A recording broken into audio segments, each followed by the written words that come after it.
ஞாயிற்றுக்கிழமை ஆபேலுடைய காரியத்தை பார்த்தோம். ஆபேலுடைய காரியத்திலே முழுமையான ஒரு காரியம் இருக்குமானால்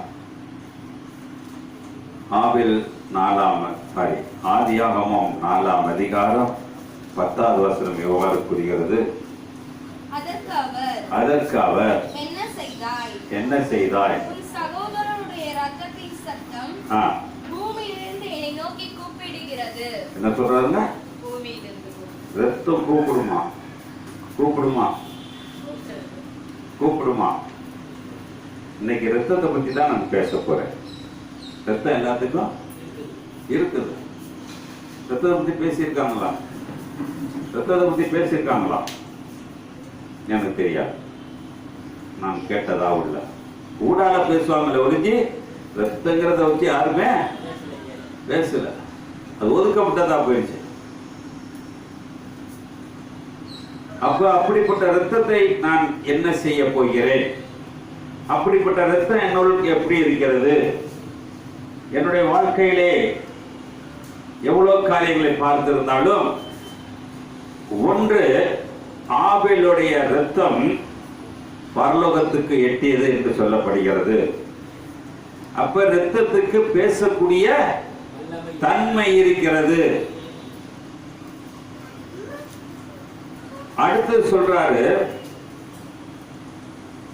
மத்தேயு அதிகாரம்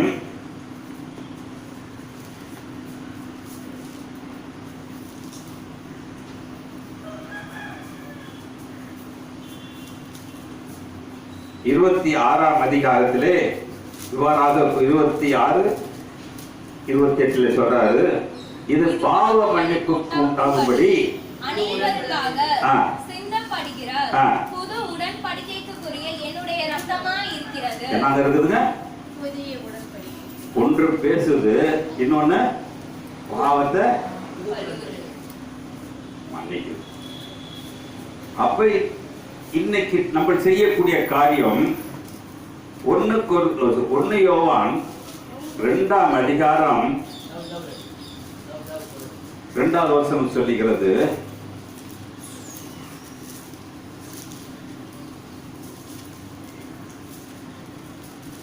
யோவான்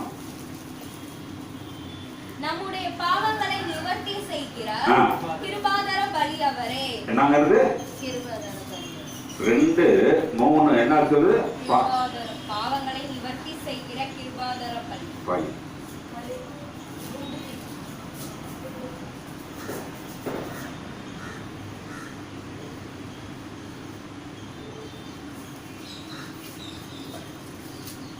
அப்ப 3 காரியம் இருக்குது. நல்லா கேட்டுக்கங்க. ஒன்று ரத்தம் பேசுது, இன்னொன்று பாவத்தை மன்னிக்குது, மூன்றாவது பலியாகுது. பலி என்ன இருக்குது? இறந்து போகிறது. சர்வலோகத்துக்கும் தேவன் நம்மளுக்கு பலியாய் இருக்கிறார். சர்வலோகத்துக்கும் தேவன் ரத்தத்தினால் நம்மளோட பேசிக் கொண்டிருக்கிறார். ஆனால் வேதத்திலே நிறைய காரியங்களை பார்த்து கொண்டிருந்தாலும் யோவான் 1ஆம் அதிகாரம் 11வது வசனம் இவ்வாறாக கூறுகிறது, அவர் தமக்கு சொந்தமானதினாலே வந்தார். அவருக்கு சொந்தமானவர்களோ அவரை ஏற்றுக்கொள்ளவில்லை. அவருடைய நாமத்தின் மேல் விசுவாசம் உள்ளவர்களோ அவரை ஏற்றுக்கொண்டவர்கள் எத்தனை பேர்களோ அத்தனை பேர்களும் தேவனுடைய பிள்ளைகள் ஆகும்படி. இப்ப நம்ம ஏத்துக்கிட்டோமா ஏத்துக்கலையா?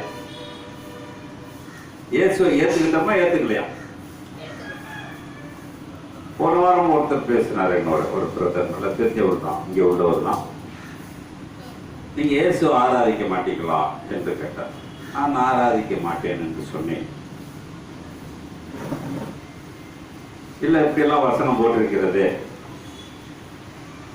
அடிப்படையே சத்தியம் இல்லாமல் போய் கொண்டிருக்கிறது.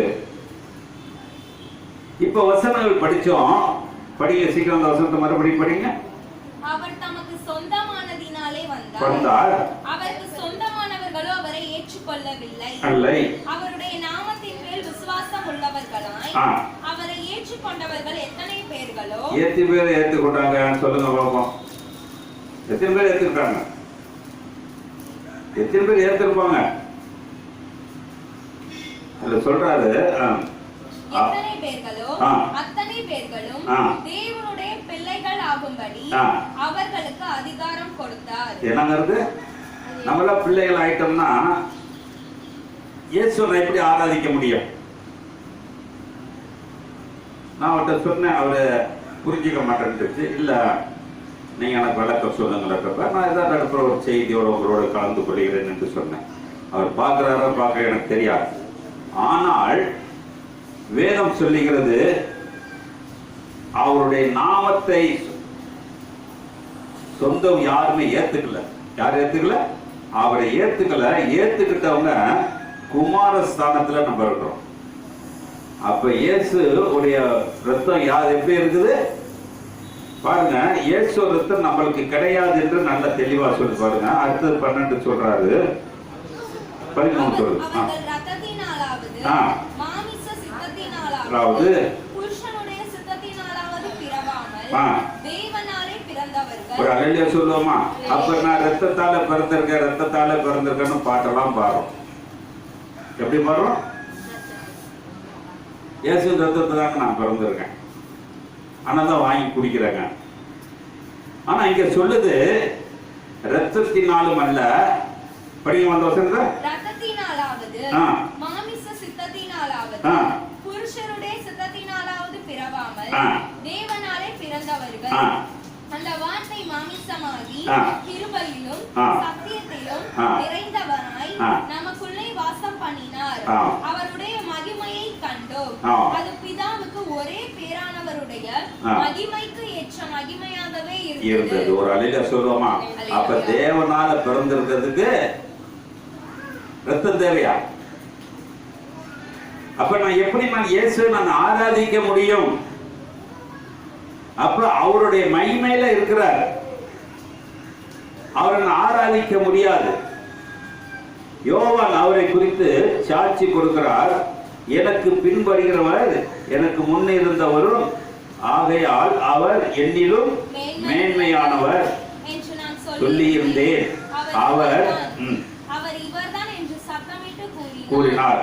அவருடைய பரிபூரணத்தினால் நாம் எல்லோரும் கிருபையின் மேல் கிருபை பெற்றோம். என்ன இருக்கு இன்னைக்கு? இயேசுனால என்ன இருக்குது?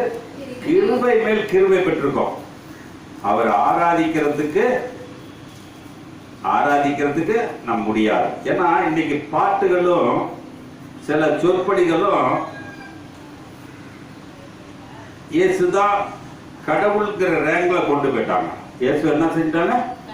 கடவுளுங்கிற ரேங்க்ல. அவர் சன் ஆஃப் காட் தான் ஒழிஞ்சு கடவுள் அல்ல. அவர் கடவுளாக மாற முடியாது. கடவுளாக மாற வேண்டுமானால் ஒன்று அவர் மரணத்தை தழுவக்கூடாது. பிதா சொல்றாரு, நேற்றும் இன்றும் என்றென்று இருக்கிறவர் பிதா. இயேசு நேற்று இருந்தாரு, இன்று மரிச்சாரு, நாளைக்கு மறுரூபம் ஆகிறார்.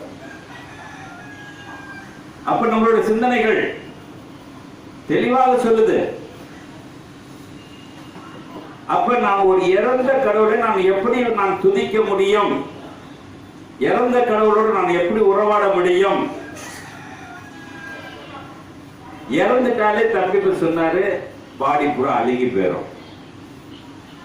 அப்ப மறுரூபம் என்னாவது மாறும் பொழுது, இயேசுக்கு மறுரூபம் ஆகும்போது ரத்தம் இருந்திருக்குமா? இருந்திருக்காதான்? அப்ப நான் தெளிவா சொல்றேன், பரலோகத்துக்கு போகிறவங்களுக்கு ரத்தமும் கிடையாது, மாமிசமும் கிடையாது. நல்லா புரிஞ்சுக்கிட்டீங்களா? அதனால சொல்றாரு, ரத்தத்தினாலாவது மனுஷ சித்தத்தினாலாவது இப்படி பிறவாமல் தேவனால் ஒருவன் பிறந்திருப்பானால், மறுரூபம் அடைந்திருப்பானால் அவருக்கு ரத்தம் இருக்காது. அப்படிப்பட்ட ரத்தம் எப்படி மாற வேண்டும் என்பதற்கு தான் ஆதியாகமம் 4:10 சொல்றாரு. படிக்க அவருடைய ரத்தம் பூமியில இருந்து பரலோகத்துக்கு பேசப்பட்டது. அப்ப உன்னுடைய ரத்தம் இப்ப நீ தேவனை தொழுது கொண்டு தேவனோடு உறவாடி கொண்டு இருப்ப, ஆனால் உன்னுடைய ரத்தம் பரலோகத்துல எட்டுமா? ஒரு ரத்தம் இருக்குங்க, மரணத்தை தள்ளுறாங்க, ரத்தம் வெளியே வரும். மரணத்தை தள்ளுவா. இப்ப சின்ன அடிபட்டுச்சு ரத்தம் வந்தா கூட நினைச்சேன்னா பேடேஜ் போட்டு ஒட்டிடுறோம். ஆனா ரத்தமே போதுனாலும் டெட் பாடியில இருந்து ரத்தம் வெளியே போகும். அப்ப ரத்தங்கள் சாட்சி கொடுக்க வேண்டும். ரத்தங்கள் சாட்சி கொடுக்கணும். அப்ப சாட்சி கொடுக்கிறதுக்கு அவர் சொல்றாரு, வெளிப்படுதல் விஷயம் 1ஆம் அதிகாரம் 5, 6 எடுத்து படிச்சோம்னா அதை சொல்றாரு.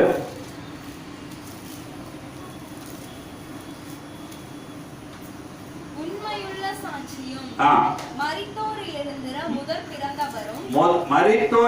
முதல் பிறந்தவரும் பூமியின் ராஜாக்களுக்கு அதிபதியுமாகிய உங்களுக்கு கிருபையும் சமாதானமும் உண்டாவதாக. இப்ப என்ன இருக்குங்க?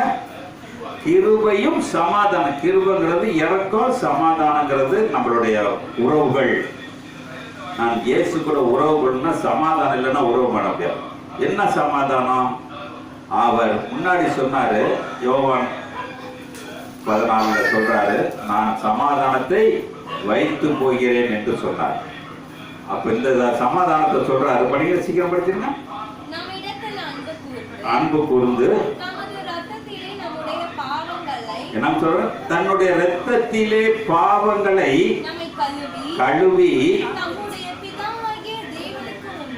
தேவனுக்கு முன்பாக ராஜாக்களும் ஆசாரியர்களும் நம்மளை உண்டாக்கி இருக்காரு. எப்படி உண்டாக்கி இருக்காரு? இப்ப நான் ஒரு ஆசாரியனா இருந்தா சரி, இல்ல ஊழியக்காரனா இருந்தாலும் சரி, இப்ப என்னோட ரத்தம் யாரோட ரத்தம்?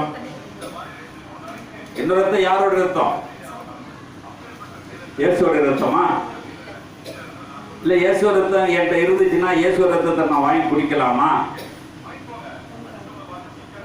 அப்ப எப்படி இருக்கிறது?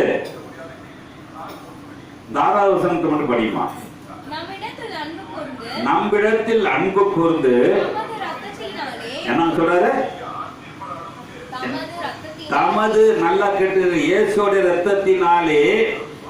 வேற யாரோட ரத்தமோ பாவத்தை மன்னிக்காதுங்க. பாவத்தை மன்னிக்கிறதுக்கு இல்ல. அப்ப அந்த ரத்தத்தை மன்னிக்கிறதுக்கு தான் அவர் உடன்படிக்கையாக செய்தார். ஏசாயா தீர்க்கதரிசிக்கு இயேசு பிறக்கிறது வெளிப்படையாக தெரியப்படுத்தினார். ஆனால் அது ஏசாயா தீர்க்கதரிசிக்கு ஒரு மறைபொருளை மறைத்து வைத்து விட்டார். ஏசாயா தீர்க்கதரிசி 7ஆம் அதிகாரத்திலே ஒரு கன்னி ஒரு குமாரனை பெறுவார், அவளுக்கு இம்மானுவேல் என்று பேர் வை என்று ஏசாயா தீர்க்கதரிசியிலே சொல்லப்படுது. அந்த இடத்துல இயேசு என்கின்ற நாமமே இல்ல. ஆனா அதே லூக்கா மத்த இதெல்லாம் பார்க்கும்போது அவர் சொல்றாரு, அவர் இயேசு என்று பெயரிடுகிறார். ஏன் குறிப்பிட்ட காலத்துக்குள்ள பேர் மாறப்பட்டது? எஸ்யா தீர்க்கதரிசிக்கும் மத்தேயு அதிகாரத்துக்கும் 70 வருஷங்கள் பல ஆண்டுகளாக இருந்தாலும் அன்னைக்கு கன்னி வயிற்றுல பிறக்கிறவருக்கு எம்மானுவேல் வந்திருக்கு. ஆனா இன்னைக்கு இப்படி வந்திருக்கிறே, என்னைக்காச்சும் உட்கார்ந்து யோசனை பண்ணி இருக்கிறோமா? அவர் எம்மானுவேல் என்றால் அவர் தேவன் என்னோடு இருக்கிறார். ஆனால் இயேசு என்றால் என்னுடைய பாவத்தை நிவர்த்தி செய்கிறவர். அதனால இயேசுடைய நாமம், இயேசுடைய நாமம், இயேசுடைய நாமம், இயேசுடைய நாமத்தை வச்சுதான் எல்லாமே செய்ய முடியும். அப்போஸ்தலர் நடவடிக்கை 4ஆம் அதிகாரத்தில் சொல்லப்படுகிறது. 4:12 படிமா.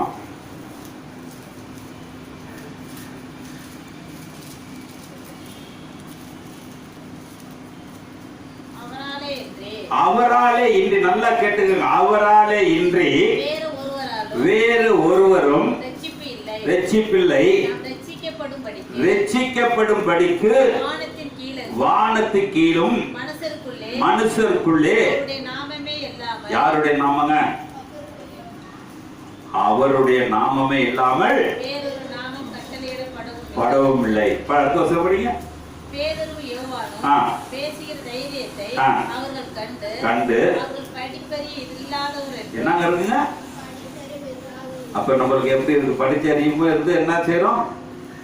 ஏட்டிக்கு பட்டியா பேசிட்டு தான் இருக்கிறோம்.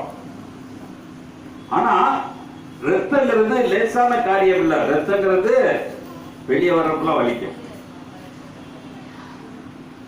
நான் அப்படிப்பட்ட ரத்தத்தை அவர் சொல்றாரு, அவர் பூமியை நம்மளை ரட்சிக்க வைக்க வந்தவர். யாருங்க?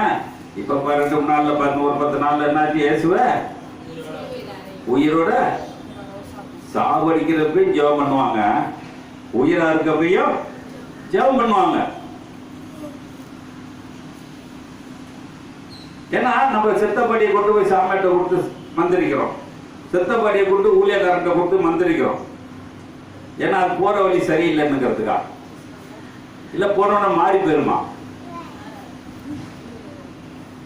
என்னைக்கு ஜீவன் போகிறதோ அன்னையோட முடிவு முடிஞ்சிருக்கு. ஜீவன் என்னைக்கு போதோ அன்னையோட அவருடைய கணக்கு முடிக்கப்படுது.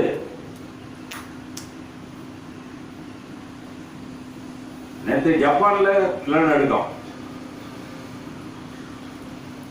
தாய்லாந்து ஒரு 6-7 ஊரை சொல்றான். நிலநடுக்கம்னா இது வரைக்கும் அது மாதிரி சக்தி வாய்ந்தது வரல. பல கட்டடங்கள் ஒன்று 20 அடுக்கு 30 அடுக்கு அப்படியே உழுவுது. 30 அடுக்குக்கு மேல ஸ்விம்மிங் பூல் வச்சிருக்கான். அதுல இருக்க தண்ணி அப்படியே கீழே ஊத்துது. அப்ப கட்டடம் எப்படி ஆடி இருக்கும்? இது காரணம், நீ இன்ன ரத்தத்துல கழுவப்படல.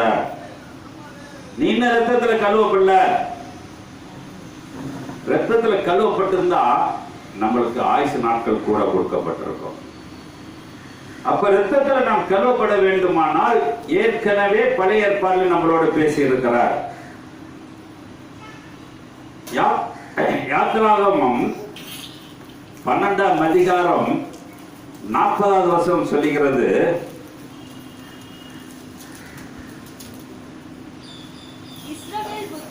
இஸ்ரவேல் புத்திரர் எகிப்திலே குடியிருந்த 430 வருஷம் 430 வருஷம் முடிந்த அன்றைய தினமே கர்த்தருடைய சேனைகள் எல்லாம் எகிப்து தேசத்திலிருந்து புறப்பட்டது.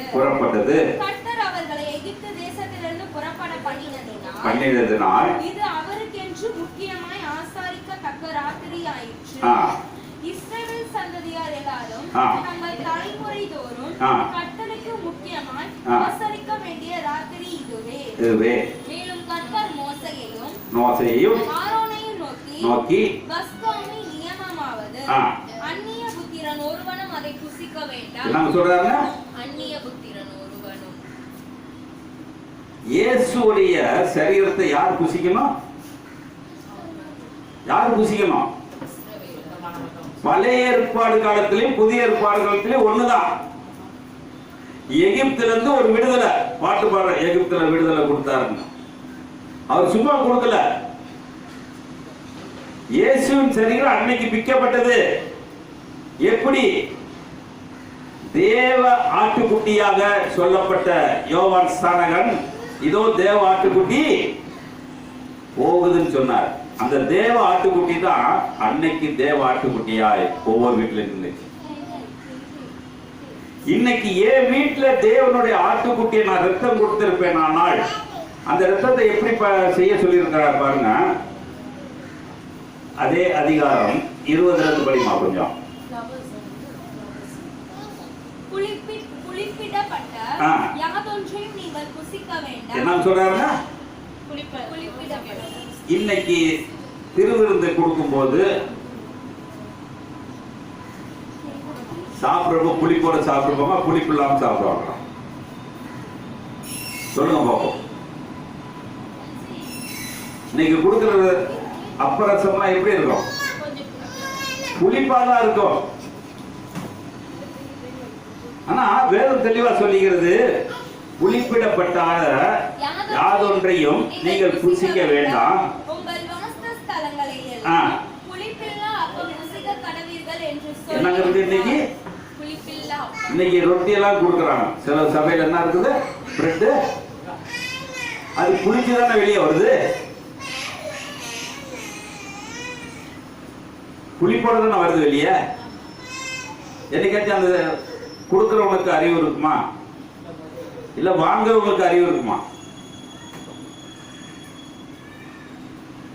நாங்கள் பெனியல்ல ஞானஸ்தானம் எடுத்த பொழுது சாட்சிக்காக சொல்றேன், அவரு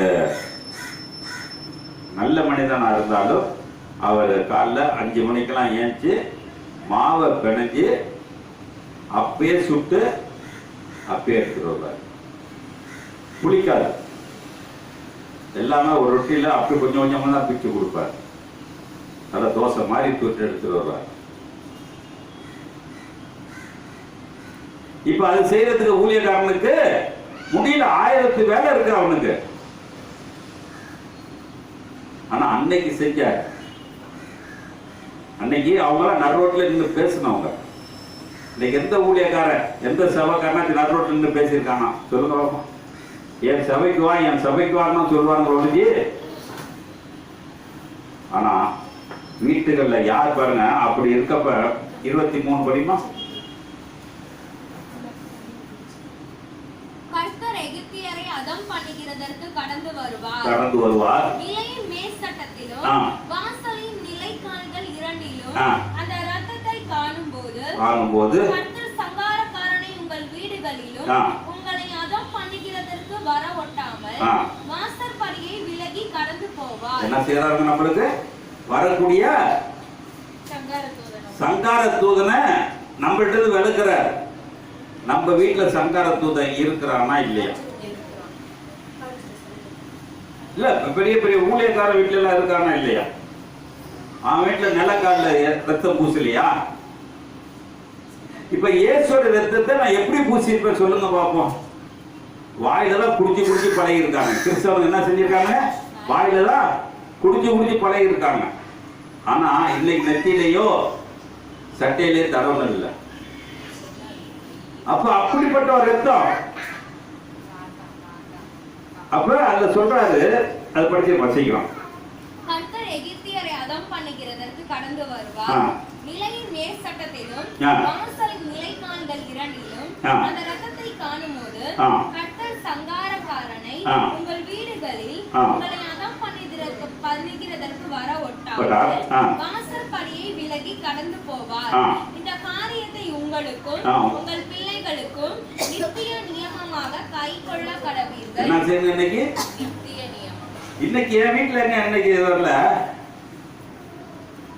இயேசு கிறிஸ்து மாறி போச்சா? அப்ப இயேசு கிறிஸ்து வந்தாரு. எப்படி வந்தாரு? நானே வாசல்னு வந்துட்டாரு. எங்க வந்தாரு? நானே வாசல்னு வந்துட்டாரு. அப்ப அந்த வாசல்ல அவரோட ரத்தம் இருக்குமா இருக்காதா? அப்ப நான் அந்த வாசலுக்குள்ள நுழைஞ்சா நான் எப்படியாப்பட்ட ரத்தத்துல உள்ள போறேன்? எப்படியாப்பட்ட ரத்தத்துல நான் வெளியே வரேன்? ஒரு கிறிஸ்தவனா இயேசு கிறிஸ்துவ சொந்தமா போறேனா இல்ல இயேசுக்கு சம்பந்தம் இல்லாம போறேனா? நான் அவர்கிட்ட சொன்னேன், இயேசு நான் டூப்ளிகேட்டா வைத்து இருக்கிறேன். என்ன இப்படி சொல்றீங்களேன்னு சொன்னேன். ஒரிஜினல் வேற, டூப்ளிகேட் வேற. அப்ப ஒரிஜினல்னா நான் இயேசுடைய ரத்தத்துல முழுசா கழுவி இருந்தா அவரோட ஒரிஜினலா இருந்திருப்பேன். இன்னும் முழுமையா நம்ம என்ன செய்யலன்னா ஏற முடியல. அப்ப பாருங்க, அதுல 27 சொல்றாரு, இது கர்த்தருடைய பஸ்காவாகிய பலி. அவர் எகிப்தியரை அதம் பண்ணி நம்முடைய வீடுகளை தப்ப பண்ணின போது எகிப்திலிருந்து இஸ்ரவேல் புத்திரருடைய வீடுகளை கடந்து போனார் என்று நீங்கள் சொல்ல வேண்டும். அப்பொழுது ஜனங்கள் தலைவணங்கி பணிந்து கொண்டார்கள். இஸ்ரவேல் புத்திரர் போய் அப்படியே செய்தார்கள். கர்த்தர் மோசே 30 படிமா. அப்பொழுது பார்வோனும் அவனுடைய சகல ஊழியக்காரரும் எகிப்தியர் யாவரும் ராத்திரியிலே எழுந்திருந்தார்கள். மகா கூக்குரல் எகிப்திலே உண்டாயிற்று. சாவில்லாத வீடு இருந்ததில்லை. ஒரு அலையில சொல்லுவோமா? இன்னைக்கு அங்க செத்துட்டாங்க இங்க செத்துட்டாலே நம்மளுக்கு தாங்க முடியல. அப்ப நிலக்காலில் ரத்தம் பூசாத வீட்டுல எல்லாம் சாவு வருமா வராதா? அப்ப இயேசு சொந்த ரட்சகரா ஏற்று அவருடைய ரத்தத்துல நான் பானம் பண்ணியிருப்பேன், ஆனால் எனக்கு சாவு வருமா வராதா? வருமா வராதா? வருமா? பவுலடியான் தான் சொன்னார், உண்மையா நீ ஒரு ரத்தத்தை பானம் பண்ணியிருப்ப, ஆனால் நீ மறுரூபமாவாய். என்னால மறுரூபமாவாய். அப்ப மறுரூபம் ஆறுது எப்படி? அப்ப நான் இயேசுவோட ரத்தத்தை நான் என்ன செய்யறேன்? இயேசுவோட ரத்தம் எப்ப பேசும்? எப்ப பேசும்? எப்ப பேசும் இயேசுவோட ரத்தம்? இயேசு பேசுமா? சொல்றாரு மத்தேயு அதிகாரம்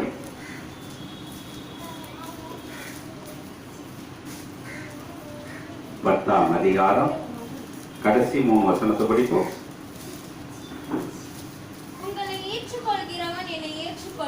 உன்னை ஏற்றுக்கொள்கிறவன் என்னை ஏற்றுக்கொள்கிறான், என்னை ஏற்றுக்கொள்கிறவன் என்னை அனுப்பினவரை ஏற்றுக்கொள்கிறான். தீர்க்கதரிசி என்ற நாமத்தின் நிமித்தம் ஏற்றுக்கொள்கிறவன் தீர்க்கதரிசிக்கு ஏற்ற நீதிமான் என்னும் நாமத்தின் நிமித்தம் நீதிமானை ஏற்றுக்கொள்கிறவன் நீதிமானுக்கு ஏற்ற பலனை அடைவான். சீசன் என்னும் நாமத்தின் நிமித்தம் இந்த சிறியரில் ஒருவனுக்கு ஒரு கலசம் தண்ணீர் மாத்திரம் குடிக்க கொடுக்கிறவனும் தன் பலனை அடையாமல் போகான் என்று மெய்யாகவே மெய்யாகவே உங்களுக்கு சொல்லுகிறேன். அப்ப பாருங்க, அவர் என்ன சொல்றாரு? இப்ப சீசனா இருக்கலாமா, இல்ல நீதிமானா இருக்கலாமா, தீர்க்கதரிசியா இருக்கலாமா, யாரா இருக்கலாம்? இன்னைக்கு சிலவங்க சொல்லுவாங்க எங்க ஊழியக்காரங்க. அப்ப ஊழியக்காரனை அட்டாச் பண்ணியிருந்தா ஊழியக்கார புத்தி தான் நம்மளுக்கு இருக்கும். ஆனா நான் சீசனாய் மாறினேன்.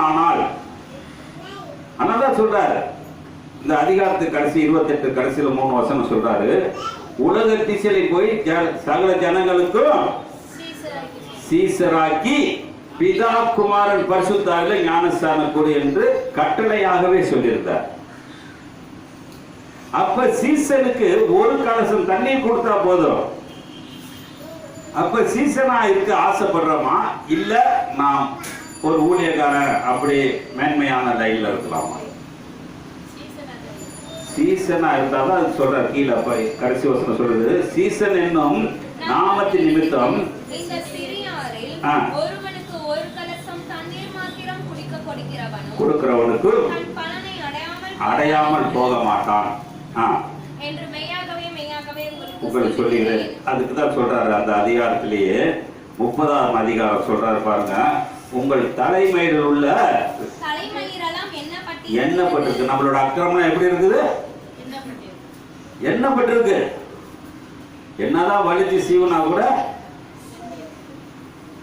எண்ணப்பட்டிருக்கு. அடுத்த சொல்றாரு, பயப்படாதீங்க, அடைக்கல குருவிகளை பார்க்கிலும் நீங்கள் விசேஷித்தவர். யார் விசேஷித்தவர்கள்? யாரு? சீசனா இருக்க விசேஷித்தவன். ஒரு அழில சொல்லுவோமா? யாருங்க?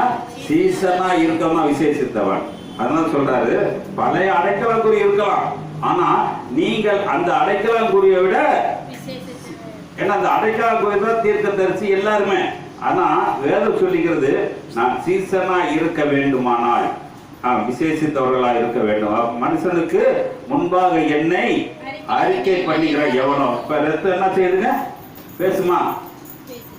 இயேசுவோட ரத்தம் என்ன இருந்துச்சுன்னா ஜனங்களுக்கு முன்னாடி பேசுவீங்களா, பேச மாட்டீங்களா? இதுவரைக்கும் பேசியிருக்கோமா?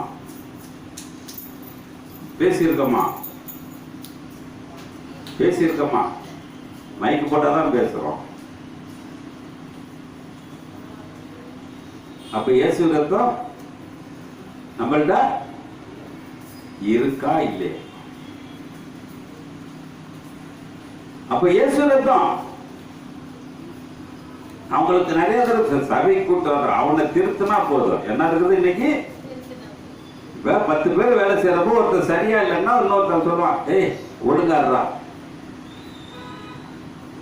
சொல்லணும் சொல்ல மாட்டான். அது திருத்துறதுக்கு தான். ஆனா நம்ம இன்னைக்கு என்ன திருந்துறது இல்லை, நம்ம திருத்துறதும் ஏதோ வாரம் டைம் ஆயிடுச்சு. 2025 முடிஞ்சு 24, இன்னும் ஒரு வருஷத்தையே மறந்து எழுதிட்டாங்க. 2024 எழுதியாச்சு, 25ங்கிறது மறந்து போச்சு. நம்மளுக்கு அவ்வளவுதான். பரிச்சை எழுதுற கலப்பு,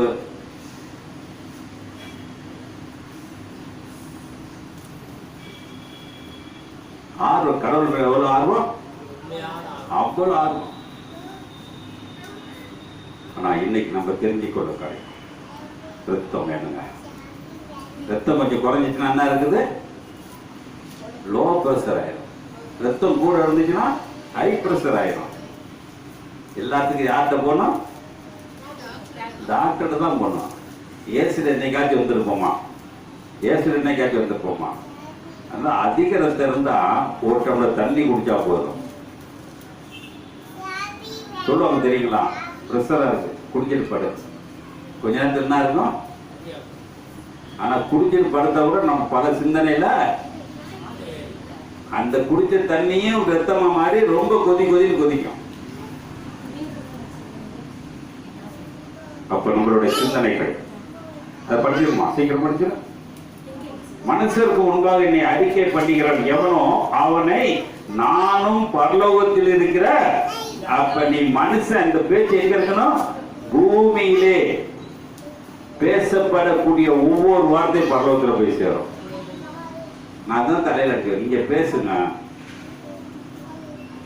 கூட அடிக்க சொல்ற 2 வார்த்தை பேசுறா.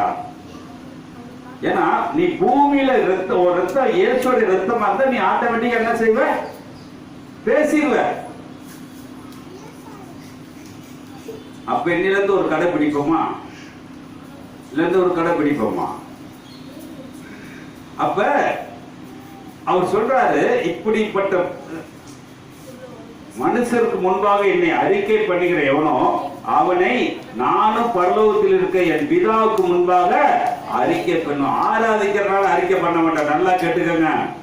அவரை தொழுது கொள்றதுனால அறிக்கை பண்ண மாட்டார். அவரை கட்டி இழுத்து எல்லாம் செஞ்சா கூட ஏற்றுக்கொள்ள மாட்டார். ஆனா அவருடைய ரத்தம் எனக்கு இருந்துச்சுன்னா நான் சத்தியத்தை சொல்லியே ஆக வேண்டும். அப்பதான் பிதாவுக்கு முன்னாடி அறிக்கை பண்ணுவார், இவன் நல்லா சத்தியம் சொல்றவன். அர்த்தம் சொல்றார் பாருங்க, மனுஷனுக்கு முன்பாக என்னை மறுதளிக்கிறோம். நம்மளா என்ன செஞ்சிட்டு இருக்கோம், மறுதளிக்கிற ஜாதியில தான் இன்னைக்கு வரைக்கும் இருக்கோம். எப்ப மறுதளிச்சிட்டு இருக்கோம், எப்ப மறுதளிச்சிட்டு இருக்கோம், ஒவ்வொரு நாளும் மறுதளிச்சிட்டு இருக்கோம். நம்மளுக்கு 1000 வேலை இருக்கும். 1000 வேலையில என்னைக்காச்சும் ஒரு நாள் ஒரு வாரத்தை சொல்லியிருப்பேன். யாருக்காச்சும் சொல்லுங்க பாப்போம், ஒரு வாரத்தை சொல்லியிருப்போமா? பரீட்சைக்கு எழுதிட்டு வந்தோன்னே என்ன செய்யிருப்பான், கடவுள் உனக்கு நல்ல ஞானத்தை கொடுத்தாங்க, நல்லா எழுதிட்டியான்னு கேட்போமா? என்ன சொல்லுவோம், பரீட்சை நல்லா எழுதுனியா என்ன கேட்போம். அவ எழுதுனதுக்கு ஜீவனை கொடுத்துருக்கணும் ஒண்ணு. 2வது ரத்தம் சர்க்குலேஷன் கரெக்டா இருக்கு, அப்பதான் மூளைக்கு போயிட்டு படிச்சதெல்லாம் மெமரியா வரும். இல்லாட்டி மூளை போலார் ஆயிடுச்சுன்னா படிச்சதெல்லாம் முட்டையா வந்துடும்.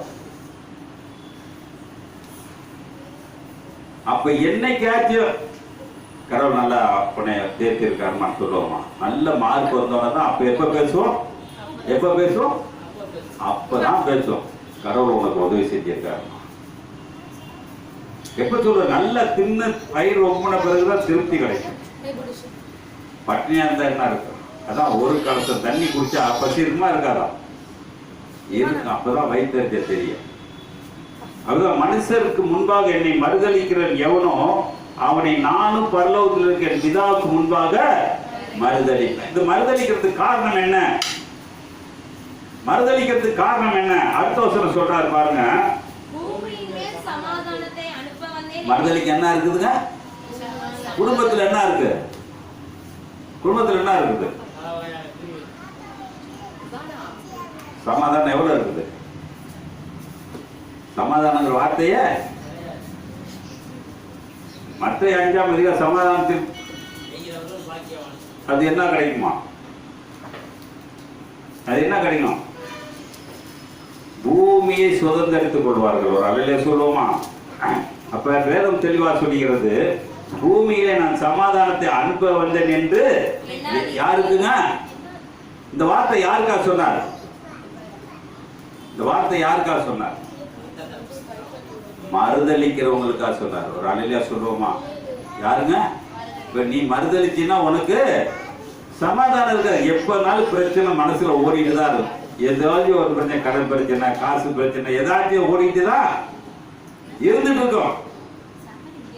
ஆனா அவர் சொல்றாரு, இப்ப பூமியில சமாதானத்தை அனுப்ப வந்தேன் என்று எண்ணாதீர்கள், சமாதானத்தை அல்ல பட்டயத்தை அனுப்ப வந்தேன். என்ன பட்டயங்க? என்ன பட்டயம்? என்ன பட்டயம் இருக்குது? பட்டயம் என்ன துவைக்கிறது? என்ன பட்டயம் சொல்லுங்க பார்ப்போம். எபிரேயர் 4ஆம் அதிகாரம் 12வது வசனத்தை கொஞ்சம் சீக்கிரம் படிச்சுங்க. எபிரேயர் 4ஆம் அதிகாரம்.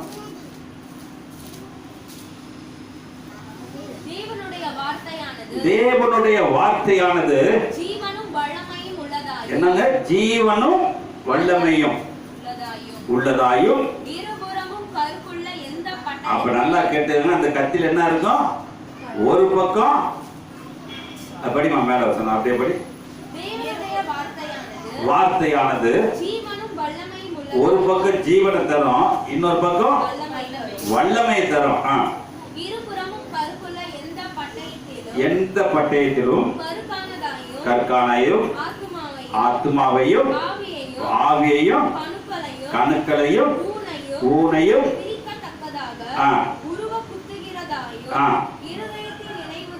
இருதயத்தின் நினைவுகளையும் யோசனைகளையும் வகையறுக்கத்தக்கதாக இருக்கிறது. நம்ம என்னங்கிறத மறுதளிச்சவங்க எப்படி இருப்பாங்க? அவருடைய பார்வைக்கு மறைஞ்சிருக்க மாட்டான். இன்னைக்கு யாரும் நல்ல ட்ரெஸ் போட்டு போகலாம், ரோட்ல போகலாம், நம்மளை பத்தி யாருக்கு தெரியாது. ஆனா இன்னைக்கு என்னை கண்டு தேவன் என்ன செய்யறாரு? என்னை கண்டு தேவன் இன்னைக்கு என்னை கண்டு யோசனை பண்ணிட்டு இருக்காரு. இவன் பூமியில 70 வருஷமா இருக்கானே, அவனுக்கு என்ன செய்யணும்? அவன் என்ன செஞ்சிட்டு இருக்கான்? அப்பதான் சொல்றாரு பாருங்க. அதை ஏன் சொல்றாரு? அடுத்த வருஷம் சொல்றாரு, எப்படி எனினும் மகனுக்கும் தகப்பனுக்கும் மருமகளுக்கும் மாமியாருக்கும் பாருங்க, மகளுக்கும் தாய்க்கும் மருமகளுக்கும் மாமியாருக்கும் பிரிவினை. பட்டம் எப்படி இருக்குங்க? அந்த வீட்டுக்குள்ள என்ன பட்டம் இருக்குது? இப்ப என் வீட்டுல என்ன பட்டம் இருக்குது? மாமியார் மருமகள் சேர்ந்து இருக்கிறதுக்கா, இல்ல அம்மா அப்பாவோட சேர்ந்து இருக்கா, புருஷன் பொண்டாட்டியோட சேர்ந்து இருக்கா, என் பிள்ளைகளோட சேர்ந்து இருக்கா? எப்படி இருக்குது? என் வீட்டு பட்டம் எப்படி இருக்குது? பட்டம் எப்படிமா இருக்குது? அதுதான் படிக்க வேண்டாம். லூக்கால சொல்லுவாரு, சீசர்லாம் கேட்கிறப்ப அவர் சொல்லுவார், நீங்கள் போயிட்டு வந்தீங்களே, உங்களுக்கு என்ன கிடைச்சிச்சு? எங்களுக்கு திருப்தியா எல்லாமே இருந்துச்சு. சத்தியம் சொன்னப்ப வந்து எல்லாரும் சொல்றாங்க, பையில ஒண்ணுமே இல்லாம அனுப்புனே, உங்களுக்கு எல்லாமே கிடைச்சிச்சா என்று கேட்கிறப்ப எல்லாம் கிடைச்சிச்சு. அப்பதான் சொல்றாரு, அதை கண்டு நீ ஆச்சரியப்படாத, நீ ஒரு பட்டயத்தை எடுத்துக்கொள் என்று சொல்றார். ஒவ்வொரு சீசர்களுக்கு என்ன இருக்குது? இந்த பட்டயத்தை தாங்க சொல்றாரு. இந்த பட்டயம் எனக்குள்ள எப்படி இருக்கணும்? என் வாயில் எப்படி இருக்கும்? என் ரத்தம் கிறிஸ்துவோட ரத்தமா இருந்தா என்னுடைய வார்த்தை எப்படி இருக்கும்? பட்டயமா இருக்குமே. அப்ப நம்மளுடைய சிந்தனைகள், நம்மளோட ரத்தங்கள் எப்படி இருக்குது? இப்ப நம்மளோட ரத்தம் பேசுமா? நம்ம ரத்தம் பேசுமா? எப்படி பேசும்? எப்படி பேசுங்க? பேசக்கூடிய வார்த்தை எப்படி இருக்கும்? சொல்லுங்க பாப்போம். அவர் சொல்றாரு,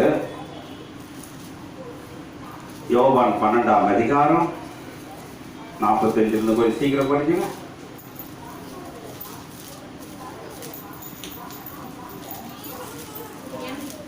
என்னை காண்கிறவர் ஆ.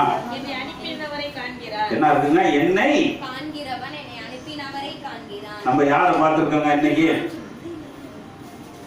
இன்னைக்கு அவரே நம்ம பார்க்கல, இயேசுவை நானு பார்க்கல. ஆராதிக்கிறோம், தொழுது கொள்றோம், எல்லாமே சொல்றோம், பாட்டு நிறைய பாடுறோம். அந்த ஜெகன்கிற ஒரு ஃபாதர் பேசினார், நீ எல்லாமே செய்ய, எல்லாமே அதுக்கு நீ உண்மையான கடவுளுக்கு செய்யல. ஆனா நீ உண்மையான கடவுளுக்கு செய்யனாக்க எல்லாத்தையும் மாற்றி அவருடைய சன்னிதானத்துல உட்கார்ந்து பாரு, அப்பதான் நீ மாறுவேன்னு சொல்ற. அப்ப நம்மளுடைய சிந்தனைகள் அப்ப சொல்றாரு, படிச்சிருந்தோமா?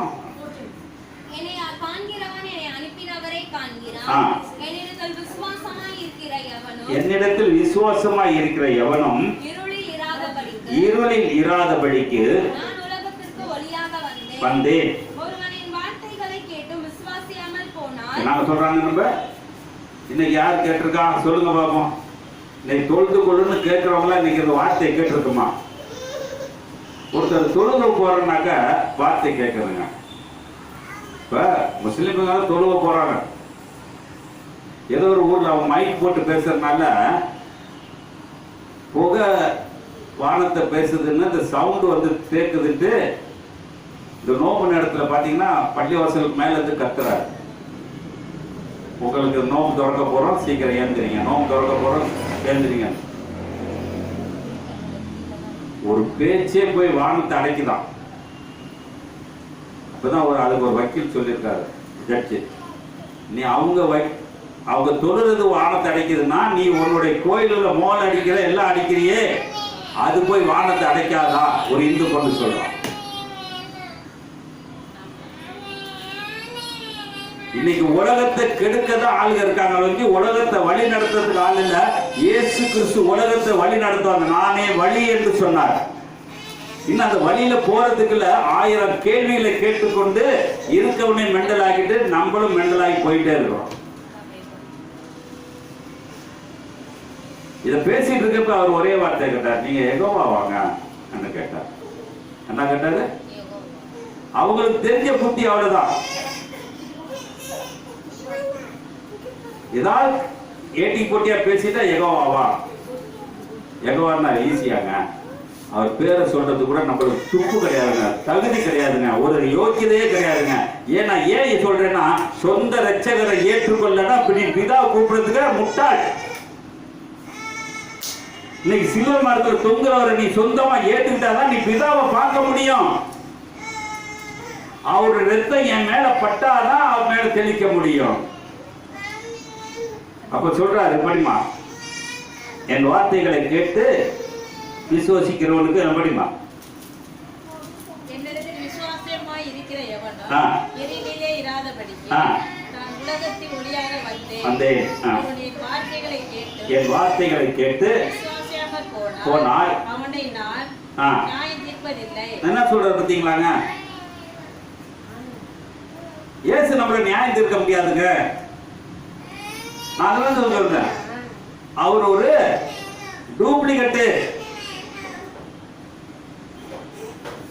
ஏன் சொல்றேன்னா, அந்த டூப்ளிகேட் ஒரிஜினலுக்கு அதிலே போட்டிருக்கோம் பாருங்க, வரவே படிச்சிடுவாங்க சீக்கிரம். நான் உலகத்தை நியாயம் தீர்க்க வராமல் உலகத்தை ரட்சிக்க வந்து என்னை தள்ளி வார்த்தைகளை ஏற்றுக்கொள்ளாதவனை நியாயம் தீர்க்கிறது ஒன்று இருக்கிறது. யாரு நியாயம் தீர்ப்பாரு சொல்லுங்க பாப்போம். இயேசு நியாயம் தீர்ப்பாரா, இயேசுடைய அப்பா நியாயம் தீர்ப்பாரா?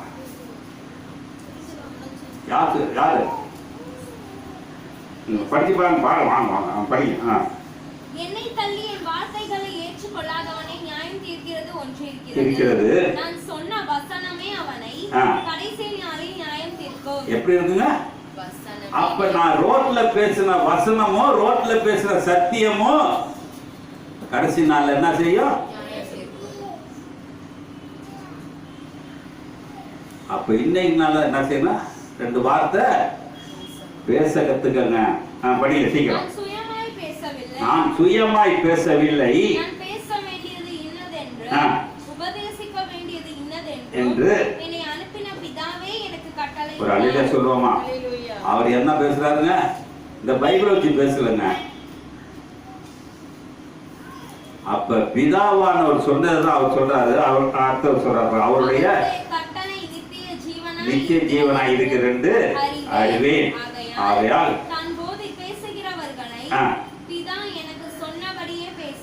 நம்ம எப்படி பேசணுங்க? என்ன சொல்றோமோ அது பேசணும். அவன் அது சொன்னாங்க, இவன் இதை சொன்னாங்க. உனக்கு என்ன மனசுல தோணுது? இப்ப ரூபன்கள்ல அரிசி 4-5 மூட்டை பிரிச்சு வச்சிருக்கான். எல்லா அரிசியும் பார்த்துடுறோமா? ஒவ்வொரு கையை விட்டு எடுக்கிறோம். சொல்லிட்டு நல்ல அரிசியா குடுறான்னு அவன்கிட்ட கேட்போம். என்னதுக்கு? எல்லாத்தையும் பார்ப்பான். அவன் இருக்கிறதே கல்சரியா எடுத்து கையில கொடுத்துருவான். அது வெந்து முடிச்சோன்னு தான் பார்த்தோன்னு என்னடா கொண்டாங்க நான் மாத்திக்கிறேன். அவனுக்கும் நல்லரிசி தெரியுமா?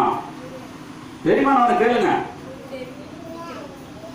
நல்லரிசின்னு எதுவுமே தெரியாதுங்க. ஒண்ணு ஆக்குறவங்களுடைய குற்றம் இருக்கும், இல்ல விளையக்கூடிய குற்றம் இருக்கும். அது யாருக்கு தெரியும்? என் மகன் ஒரு நாள் சாப்பாடு ஆக்குனான். என்ன அப்படின்னா, அவ சோறு போட்டோன்னு இன்னைக்கு சோறு கட்டியா போயிடுச்சுப்பா. காரணம் அதுக்கு ஒரு கம்ப்ளைண்ட் சொன்னான். சோறு வடிச்ச நேரத்துல சின்ன பொண்ணு அக்கா போயிட்டா. அதை எடுக்க முன்னாடி என்னாச்சு? குழஞ்சிருச்சு. அப்ப நியாயம் இருக்கிற ஒரு உண்டு. இந்த நியாயம் எப்படி இருக்கும்? நியாயம் எப்படி இருக்கும்?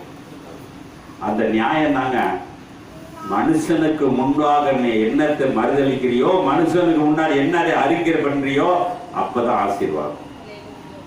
ஆனா இன்னைக்கு நம்ம எப்படி இருக்கிறோம்? ஏதோ காலத்தை ஓட்டிட்டு போயிட்டே இருக்கிறோம். ஆனா என்னோட ரத்தம், அப்ப பாவத்தை மன்னிக்கணும். முன்னாடி ரத்தத்துல நீங்க பேச கத்துக்கங்க. இயேசு ரத்தம் இருந்தா உங்கள்கிட்ட என்ன இருக்கும்? என்ன இருக்கும்? அது சொல்றாரு 8ஆம் அதிகாரம், யோவான் 8ஆம் அதிகாரம்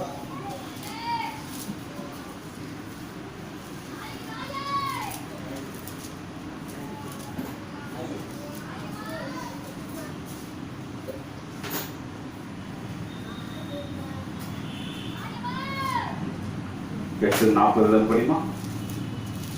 தேவனிடத்தில் கேட்டிருக்கிறது சொன்ன மனுஷருக்கும் என்னை கொல்ல தேடுகிறீர்கள்.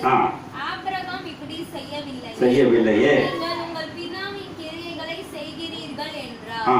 அதற்கு அவர்கள், நாங்கள் வேசித்தனத்தினால் பிறந்தவர்கள் அல்ல, ஒரே பிதா எங்களுக்கு உண்டு, அவர் தேவன் என்றார்கள்.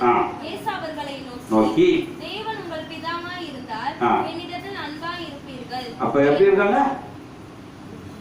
தேவனை நான் விசுவசித்தா இயேசு எப்படி இருக்கனால இயேசு அன்பா இருந்திருப்ப. இயேசு எவ்வளவு அன்பு இருக்கிறோம் சொல்லுங்க பாப்போம். உள்ள கொண்டாட்டியோட அன்பா இருக்கிறோமா? இயேசுட்ட எப்படி இருக்கிறோம்? எப்படிங்க இருக்கிறோம்? படிங்க அந்த வசனத்தை மறுபடி படிங்க. இயேசு அவனை நோக்கி, தேவன் உங்களுக்கு தேவன் உங்கள் பிதாவாய் இருந்தால் என்னிடத்தில் அன்பாய் இருப்பீர்கள். ஏனெனில் நான் தேவனிடத்திலிருந்து வந்திருக்கிறேன், நான் சுயமாய் வரவில்லை, அவரே என்னை அனுப்பினார். என் வசனத்தை நீங்கள் ஏன் அறியாமல் இருக்கிறீர்கள்? என் உபதேசத்தை கேட்க மனதில்லாது இருக்கிறதினால் நீங்கள் உங்கள் பிதாவாகிய பிசாசானவனால் உண்டானவர்கள். நான் யாருங்க நம்மளால? தேவன் அறியலன்னா பிசாசு தாங்க. அப்ப இந்த பாவம் என்ற போலன்னா என் ரத்தம் எப்படி இருக்கும்? பிசாசு. அவளோட பிசாசு ரத்தம் ஓடுகிறான் சொல்லி கேள்விப்பட்டிருக்கோமா? கேள்விப்பட்டிருக்கோமா? தங்கு தங்கு குதிக்கிறவங்க பார்த்தாக்க சொல்லுவாங்க, அவருக்கு ரத்தம் பிசாசு ரத்தம் ஓடுகிறான். ஏசு ரத்தம் ஓடுனா என்ன வரும்? ஏசு ரத்தம் ஓடுனா என்ன வரும்? அன்பு வரும். பிசாசு ரத்தம் ஓடுனா டங்கு டங்குன்னு குதிக்க தான் வரும். அப்ப என்கிட்ட இருக்கிற ரத்தம் ஒன்று, என் ரத்தம் பேச கத்துக்கணும். என்ன பேச கத்துக்கணும். அவரை தொழுகாத. இயேசு ரத்தம் இருந்தாக்க நான் 4 பேருக்கு சத்தியத்தை சொல்லு. அதே அவருக்கு பெரிய இது அவார்டு கொடுத்த மாதிரி. ஆனா அடுத்தது ரத்தத்தை என்ன செய்யணும்? நான் பிசாசுக்கு ஒப்படைக்க போறேன்னா இல்ல தேவனுக்கு ஒப்படைக்க போறேன். அப்ப சொல்றாரு பாருங்க, படிச்சிருவாங்க. நீங்கள் பிதாவால் பிசாசானவன் உண்டானவன் உங்கள் பிதாவுடைய இச்சைகளின்படி நீங்கள் செய்ய மனதாய் இருக்கிறீர்கள். அவன் ஆதி முதல் கொண்டு மனுஷ கொலைபாதகனாய் இருக்கிறான். சத்தியம் அவனிடத்தில் இல்லாதபடி நம்ம என்ன இல்லைங்க சத்தியம் அவனிடத்தில். இப்ப எத்தனை பேத்துல சத்தியம் இருக்குங்க? நல்லா கேட்டுங்க. சபையில நிறைய பேர் இருந்தாலே எனக்கு பிடிக்காது. இப்ப ஒண்ணுல தப்பா சொல்லல. ரூபன் எனக்கு வரும் தெரிஞ்ச காலத்துல இருந்து கொஞ்சம் காலமா தெரியும். அவன் ஒரு கடையில என்ன இருந்தான்? வேலைக்கு இருந்தான். அதான் உங்களுக்கு தெரியுமா தெரியாதா தெரியாது. வேலைக்கு இருந்தான். வேலைக்கு இருந்தப்பதான் எனக்கு பழக்கம். அந்த கடை காலி பண்ணோடனே அவனுக்கு என்ன தோணுச்சு? நான் ஒரு கடை. அப்ப அவனுக்கு யார் சொல்லி கொடுத்தா? வேதமா?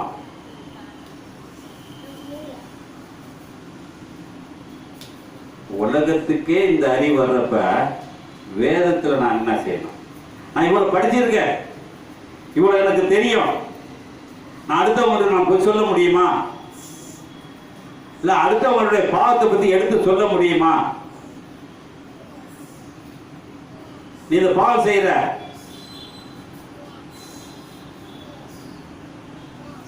படிச்சிருமா? சத்தியம் அவனிடத்தில் இல்லாதபடியினால் அவன் சத்தியத்தில் நிலை நிற்பதில்லை. அவன் பொய்யனும் பொய்க்கு நம்ம பேசுறது என்ன வருது? பொய்யா பேசிட்டு இருக்கோம். உண்மை நம்மள்ட இல்லையே. எப்ப உண்மை இருக்கும்? எப்ப உண்மை இருக்கும்? எப்ப உண்மை இருக்குங்க? வருதுமா? அப்ப இன்னிலிருந்து என்ன செய்யணும்? இன்னிலிருந்து என்ன செய்யணும்? உண்மையை பேச கத்துக்க. அப்ப உண்மையை பேசுனா என்ன இருக்குது? அவர் சொல்றாரு. நான் மேல சொன்னார் பாருங்க, இயேசு அவர்களை நோக்கி, தேவன் உங்கள் பிதாக்களிடத்தில் என்னிடத்தில் அன்பாயிருங்கள், ஏனெனில் நான் தேவனிடத்தில் வந்திருக்கிறேன் என்று நான் சுயமாய் வரல, அவரே என்னை. அவர் போய் சொன்னாரா? ஆனா நம்ம என்ன சொல்றோம்? மரியாதை வயதுல இயேசு எங்க பிறந்தாரு? அப்ப என்னன்னு சொல்லி இருக்கணும்? மரியாதை வயதுல பிறந்ததான்னு சொல்லி இருக்கணும். அவர் ஏன் இப்போ பொய் சொன்னாரா?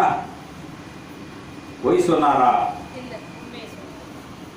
அப்ப தேவனால் உருவாக்கப்பட்டவர் இயேசு. ஒரு கருவி மாதா, ஒரு கருவி மாதா. ஆனா கருவி வச்சுக்கிட்டாங்க, இயேசுவை கழட்டி விட்டாங்க. எங்க பார்த்தாலும் பொம்பளை சாமிக்கு தான் வேல்யூ கூட, பொம்பளை சாமிக்கு தான் வேல்யூ கூட.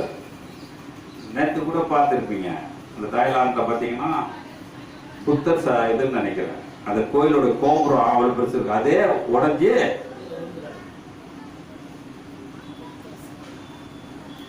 எல்லாம் நொறுக்கப்படும், எல்லாம் தூசி ஆக போகுது. அதில் பிழைக்கிறவங்க எத்தனை பேர் தெரியல. இப்போ என்ன சென்சஸ் கணக்கு எடுக்கல, எவ்வளோ நாள் ஆகும் தெரியல. அப்போ அவ்வளோ பேருடைய உயிர் ஒரே நேரத்தில் எத்தனை பேர் போயிருப்பாங்க? இன்னைக்கு வேணா இன்னைக்கு நான் 10 மணிக்கு செத்துருப்பேன், பக்கத்தில் 12 மணிக்கு செத்துருக்கலாம், இப்படி செத்துருக்கலாம். ஆனால் அந்த சாவு ஒரே நேரத்தில் சாவு. அந்த கட்டடத்தில் எப்படி இருந்தாங்க தெரியாது. இன்னொரு இடத்த காட்டுறான், கடற்கரை ஓரத்தில் நல்ல ஹோட்டல் மாதிரி இருந்து பிராண்டால எல்லாரும் உட்காந்து காஃபி சாப்பிட்டு இருக்காங்க. அந்த அலை அடிச்சு அப்படியே அந்த கட்டடத்தை என்ன செய்து கடலுக்குள்ள ஆரம்பிச்சிருச்சு. காஃபி சாப்பிட்டதோட எங்க போயிட்டான்? உனக்கு ஆண்டவர் ஜீவனை கொடுத்திருப்பாரானால் இன்னைக்கு இயேசுங்கிற பேரை சொல்லிட்டு வா. அடுத்தவங்களுக்கு சத்தியத்தை சொல்லு. சத்தியம் சொன்னால் சாட்சியா இருக்கலாம், சாட்சியா இருந்தா வாழலாம், வாழ்ந்தா நம்ம ஒரு நன்மையான காரியத்தில் இருந்திருக்கலாம். அதனால சொல்றாரு, படிச்சிருமா சீக்கிரம். நான் உங்களுக்கு சத்தியத்தை சொல்லுகிறபடியினால் நீங்கள் என்னை. இன்னைக்கு இயேசு எப்படி எடுத்துக்கிறது இல்ல, விசுவாசிக்கிறது இல்ல. எப்ப விசுவாசிக்க போறோம்? அடுத்த வசனம் சொல்றாரு பாருங்க, என்னிடத்தில் பாவம் உண்டு என்று உங்களில் யார் என்னை குற்றப்படுத்த முடியும்? நான் சத்தியத்தை சொல்லி இருக்க நீங்கள் ஏன் என்னை விசுவசிக்கிறதில்லை? ஏன் சொன்னதெல்லாம் சத்தியமா சத்தியம் இல்லையா? நம்ம என்னைக்காச்சும் ஏத்திருக்கோமா? ஏத்துனா என் வீட்டுல என்ன வந்திருக்கோம்? என்ன வந்திருக்கோம்? சமாதானம் வந்திருக்குமே. அப்ப என்ன இருக்குது நம்ம குடும்பத்துல? பாவம் அந்த நம்மளுக்கு அதுக்கு இல்ல. ஏன்னா எப்படி பாவம் நம்மளுக்கு வரும்? அதனால அவர் சொல்லியிருக்காங்க யோவான் 15ஆம் அதிகாரம்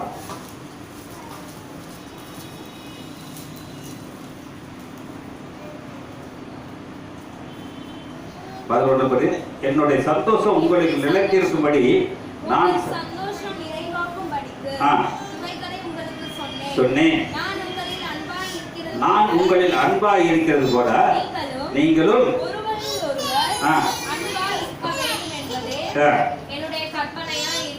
இருக்கிறது. ஒருவன் தன் சிநேகிதனுக்காக தன் ஜீவனை கொடுக்கிற அன்பிலும் அதிகமான அன்பு பாத்தீங்களாங்க. யாரு? இயேசு நம்மளுக்கு ஜீவனை கொடுத்திருக்காருங்க. எது வழியா கொடுத்தாரு? அவர் இரத்தத்தின் மூலம் நம்மளுக்கு ஜீவனை கொடுத்திருக்கிறார். அடுத்த வசனம் சொல்லுங்க, படிங்க. அதுல சொல்றாரு பாருங்க, நான் உங்களுக்கு கற்பிக்கிற யாவையும் நீங்கள் செய்வீர்களானால் என் சிநேகிதராய் இருப்பீர்கள். இனி நான் உங்களை ஊழியக்காரர் என்று சொல்லுகிறது இல்லை. ஊழியக்காரன் தன் எஜமான் செய்கிறதை அறிய மாட்டான். நான் உங்களை சிநேகிதர் என்றே ஏனெனில் என் பிதாவிடத்தில் நான் கேள்விப்பட்ட எல்லாவற்றையும் உங்களுக்கு அறிவித்தேன். என்ன சொல்றாரு இன்னைக்கு? எல்லாவற்றையும்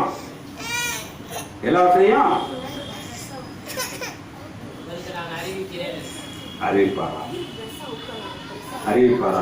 கீழே கொடுப்போம். அப்ப நம்மளுடைய சிந்தனைகள் எப்படி இருக்குது? அதுக்கு அடுத்த வருஷம் சொல்றாரு, நீங்கள் என்னை தெரிந்து கொள்ளவில்லை, நான் உங்களை தெரிந்து கொண்டேன். நீங்கள் என் நாமத்தினாலே பிதாவை கேட்டுக்கொள்வது எதுவோ அதை அவர் உங்களுக்கு கொடுக்கத்தக்கதாக நீங்கள் போய் ஒரு கனி கொடுத்தாதாங்க. இயேசுங்கிற கனி கொடுத்தாதான். அப்ப நம்மளோட செய்யக்கூடிய காரியம் என்னங்க? 15 படிங்க, 16 படிங்க. நீங்கள் தெரிந்து கொள்ளவில்லை, நான் உங்களை தெரிந்து கொண்டேன். நீங்கள் என் நாமத்திலே பிதாவை கேட்டுக்கொள்வது எதுவோ அதை அவர் உங்களுக்கு கொடுக்கத்தக்கதாக நீங்கள் போய் கனி கொடுக்கும்படி உங்கள் கனி நிலைத்திருக்கும்படி நான் உங்களை ஏற்படுத்தினார். எப்படி நம்மளுக்கு யார் ஏற்படுத்தியிருக்காங்க? நம்ம கனி கொடுப்போம். இனிமேல் வயசாயிடுச்சு, இனிமேல் எப்படி கொடுக்க போறோம்? எல்லாம் கலந்து போச்சு. இப்ப சாந்தியை கேட்டா கொடுக்க முடியுமா? சொல்லுங்க பார்ப்போம். கொடுக்க முடியுமா? முடியாது. சக்கரை 1/2 கிலோ தீர்த்து போச்சுன்னா சாந்தி பையன் எடுத்துட்டு எவ்வளவு தூரம் போகுது?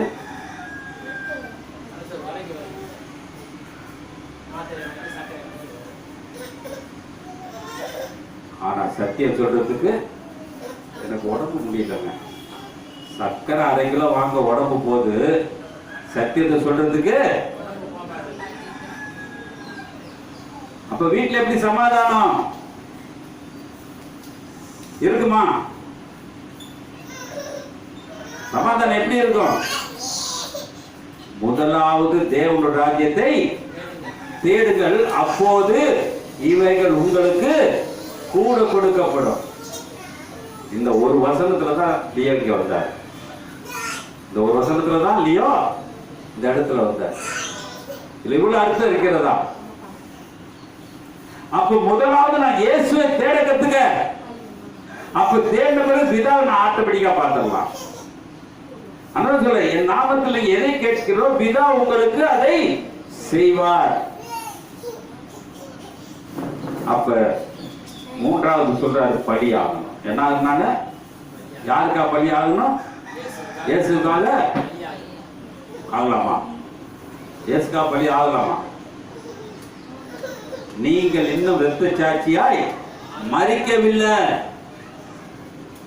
நம்ம எப்ப இரத்த சாட்சியா மரிப்போம்? இரத்த சாட்சியா எப்ப மரிப்போம்? இயேசுக்காக இரத்த சாட்சியா மரிக்க கற்றுக்கொள்ளுங்கள். அதனால சொல்றாரு பலியாகக்கூடிய காரியம் வேதம் தெளிவாக சொல்லுகிறது.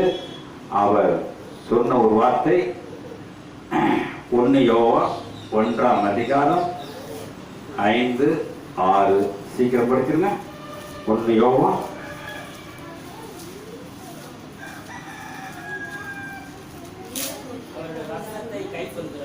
அவருடைய வசனத்தை கை கொள்கிறவனுக்கு பூரணப்பட்டிருக்கும்.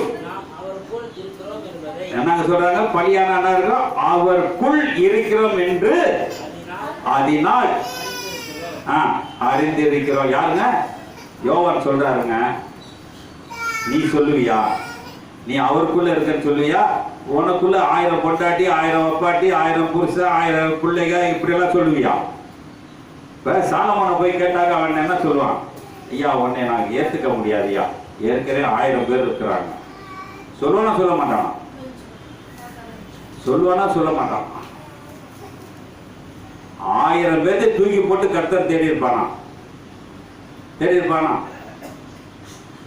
இன்னைக்கு நம்மளுக்கு பிரச்சனை 1000 பிரச்சனை. காலையில சோத்து படைக்கு காசு வேணும், பிள்ளைங்க படிப்பு செலவு காசு வேணும். பைப்புல காசு தருவாங்களா? பைப்புல காசு வருமா? அந்த வசனத்தை மறுபடியும் படியுமா? அவருடைய வசனத்தை கை கொள்கிறவனுக்கு பூரணப்பட்டிருக்கும்.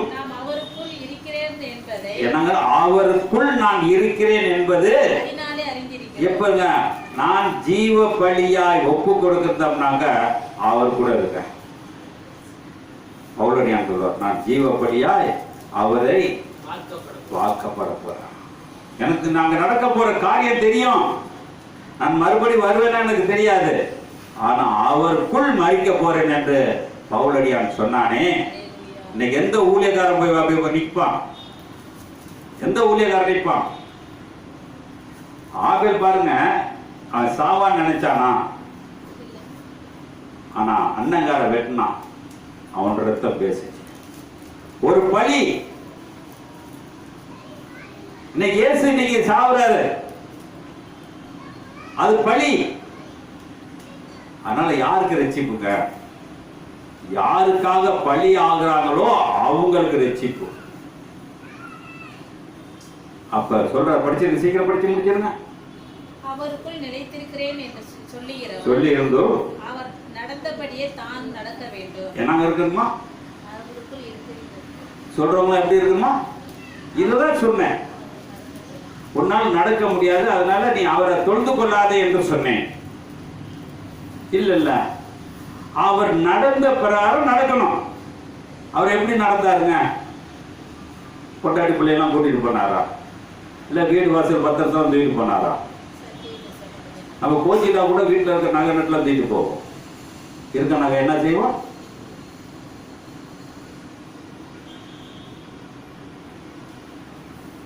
இத படிச்சவன் செய்வானா, இல்ல இந்த வேத புத்தகத்தை எடுத்து பின்னாடி போவானா?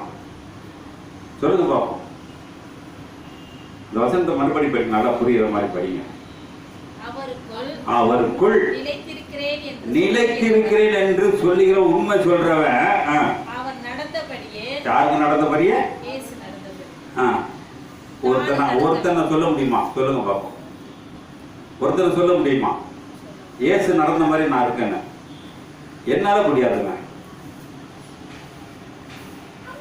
நான் பேசுறதெல்லாம் சத்தியம், உதைக்கிறது பூரா இயேசுவ. பேசுறதெல்லாம் சத்தியம், உதைக்கிறது பூரா இயேசுவ உதைச்சிட்டு இருக்க. என்னால மாற முடியல.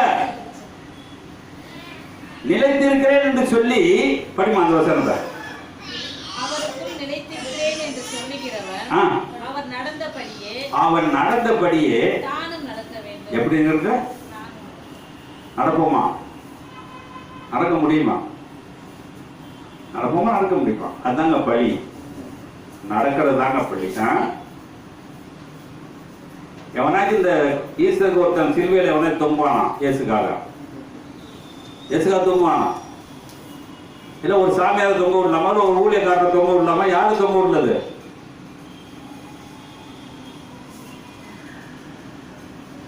அவர் நடந்த மாதிரி நடக்க கற்றுக்கொள்ள வேண்டும். ஆனா பிடிக்காதவங்கன்னா அவனை தூக்கி கொடுங்க, அவங்க சாப்பிட்டோம். அவன் உலகத்தில் இருக்கிறது ஏன்னா இவங்க நல்லதான் உலகத்தில் இருக்கிறது. பிடிக்காதவனா செத்து தொலைஞ்சா சரி. படிச்சிருமா? அடுத்த வருஷத்தை படி சீக்கிரப்படுத்தி. சகோதரரே, நான் உங்களுக்கு புதிய கற்பனை அல்ல ஆதி முதல் நீங்கள் பெற்றிருக்கிற பழைய கற்பனையே எழுதுகிறேன். பாத்தீங்களா என்ன சொல்றாங்க? புதுசா உங்களுக்கு போதிக்கல, இதை நான் புதுசா பேசல. அவன் உண்மையாக என்கிட்ட கேட்டவர் இந்த வார்த்தை படிச்சிருந்தா அவர் நடந்தபடி நடந்துதான் அவரை தொழுது கொள்ளலாம். இயேசு தொழுது கொள்வது தப்பு. ஆனா அவர் நடந்தபடியே நடந்து கொள்ள வேண்டும். அவர் யாரை தொழுதுகிட்டாரு? தேவனை தொழுதுகிட்டாரு. நீ அவர் நடந்த மாதிரி நீ யாரை போய் தொழுது கொள்ளணும்? தேவனை, இயேசுவோட சேர்ந்து போய் தேவனை தொழுது கொள். அதனால்தான் அந்த 3 சீசர்களை கூட்டிட்டு போனார். 3 சீசர்களை ஜெபத்துக்கு கூட்டிட்டு போனாரு. இவனை 3 பேர் எனக்கு ஒத்து வர மாட்டான் என்று கல்லெறிய தூரத்துல விட்டுட்டு அவர் தனியா போய், என்னைக்காச்சும் நம்ம கேட்டிருக்கோமா? சீசர்ல கூட்டிட்டு போனவரு அந்த ஜெபம் பண்ற இடம் வரைக்கும் கூட்டு போக முடியாதான்? ஏன் கூட்டு போல? ஏன் கூட்டிட்டு போல? ஒருத்தன் மறுதளிக்கிறவர்தான், ஒருத்தன் காட்டி கொடுக்கிறவர்தான், ஒருத்தன் ஒவ்வொருத்தனும் ஒவ்வொரு எண்ணத்துல இருக்கிறாங்க. இவங்க என்னுடைய சொல் கிடையாது, தேவனுடைய சித்தத்தின்படி கிடையாது. அதனால அவங்களை ஒதுக்கி வச்சுட்டு என்ன செஞ்சாரு? தான் தனியா போய் ஜெபம் பண்ணாருங்க. அவரே அப்படி செஞ்சாக்க நம்மளுக்கு எப்படி இருக்கும்? நம்மளுக்கு எப்படிங்க இருக்கும்? தொழுது கொள்ள முடியுமா? நான் படிச்சேன்னா சீக்கிரம். பழைய கற்பனையை எழுதுகிறேன். அந்த பழைய கற்பனையை நீங்கள் ஆதி முதல் கேட்டிருக்கிற வசனம் தானே. இன்னைக்கு என்ன? இன்னைக்கு ஒண்ணு இல்லைங்க, அன்னைக்கு தான். இப்ப ஆபேலை பத்தி எடுத்த அது எங்க உள்ளது? பழைய ஏற்பாடு. அது பேசிச்சே. இப்ப இயேசு ரத்தம் பேசிச்சா? இயேசு ரத்தம் பேசிச்சா? இயேசு ரத்தம் பேசிச்சா பேசலையா? எப்படி பேசிச்சு? இயேசுவின் ரத்தத்தை எவன் குடிச்சானோ அவனா பேசி ஆகணும். இயேசு மாதிரி. எத்தனை பேர் இயேசு மாதிரி பேசுறான்? ஊழியக்காரன் டொயோட்டா கார் வாங்கினா விசுவாசி டொயோட்டா கார்ல வருது. ஊழியக்காரனுடைய கேட்டகரி தான் எடுத்துக்கிறாங்க. இயேசுவ மாதிரி காரணம். ஆனாதான் சொல்றார், இதெல்லாம் நீ தெரிஞ்சு கொள்ள வேண்டுமானால் ஒரு வார்த்தை சொல்லுகிறார். யோவான் 10ஆம் அதிகாரம் 8 சொல்றாரு, எனக்கு முன்பே வந்தவர்கள் எல்லோரும் கள்ளரும் கொள்ளைக்காரரும் ஆடுகளுக்கு செவி கொடுக்கவில்லை. என்னன்னு சொல்லுங்க. முன்னாடி சத்தியம் சொன்னவங்க யாரு? இன்னைக்கு வரைக்கும் காசு வசூல் பண்றதுல இருக்கானுங்க. படிமா அது எனக்கு முன்னே வந்தவர்கள் எல்லோரும் 7 படிமா. ஆகையால் இயேசு மறுபடி அவர்களை நோக்கி, நானே ஆடுகளுக்கு வாசல் என்று மெய்யாக சொல்லுகிறேன்.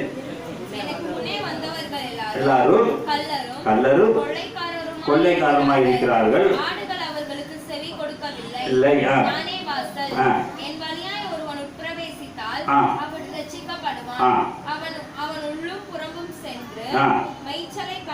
கண்டடைவான். திருடன் திருடவும் கொல்லவும் நானோ ஜீவனை உண்டாக்கவும் அதை பரிபூர்ணப்படுத்தவும் வந்தேன் என்றார். இயேசு கிறிஸ்து என்ன சொல்றாங்க? அவர் வாசல்ல போனா நம்மளுக்கு ஜீவன் இருக்குமா இருக்காதா? எப்படி இருக்கணும்? வேதம் தெளிவாக சொல்லுகிறது. வெளிப்படுத்தல் சுவிசேஷம் 7ஆம் அதிகாரம் 9 சீக்கிரம் படிக்கணும்.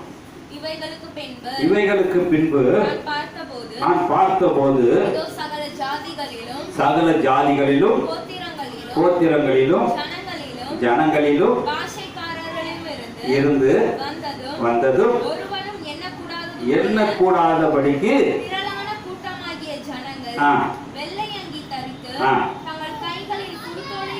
இந்த இடத்துல இருக்கல. இப்ப சீசர்கள் வருவாங்களா? இல்ல நம்ம அந்த இடத்துல இருப்போமா? அந்த இடத்துல இருப்போமா? இருக்க முடியுமா? புரியும். சொல்லுங்க பாப்போம். பிள்ளைக்கு தெரிஞ்சு நிற்போமா? படிங்க, சீக்கிரம் படிச்சிருங்க. பிடித்து ஆட்டுக்குட்டியானவருக்கு முன்பாகவும் நிற்க கண்டே அவர்கள் மகா சத்தமிட்டு இரட்சிப்பின் மகிமை சிங்காசனத்தின் மேல் வீற்றிருக்கிற எங்கள் தேவனுக்கும் ஆட்டுக்குட்டியானவருக்கும் உண்டாவதாக என்று எப்படி பிரிக்கிறாரு? 2 பேரும் தனித்தனியா பிரிக்கிறார். பிதா வேற, ஆட்டுக்குட்டி இயேசு வேற. அது வசனத்தை மறுபடியும் படிமா. அவர்கள் மகா சத்தமிட்டு இரட்சிப்பின் மகிமை சிங்காசனம் மேல் வீற்றிருக்கிறது தேவனுக்கும் ஆட்டுக்குட்டியானவருடைய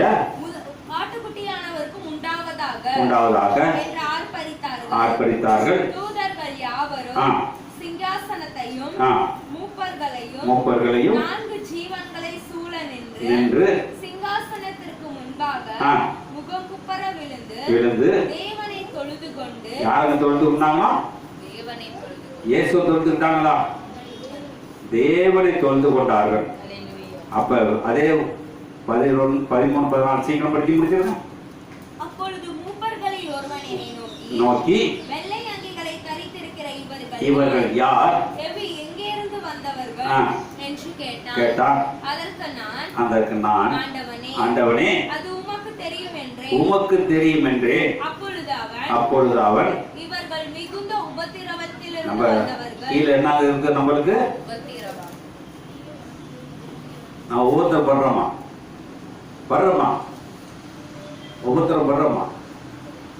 உபத்திரப்பட்டா என்ன செய்வோம்? உபத்திரத்தை சால்வ் பண்றதுக்கு திட்டி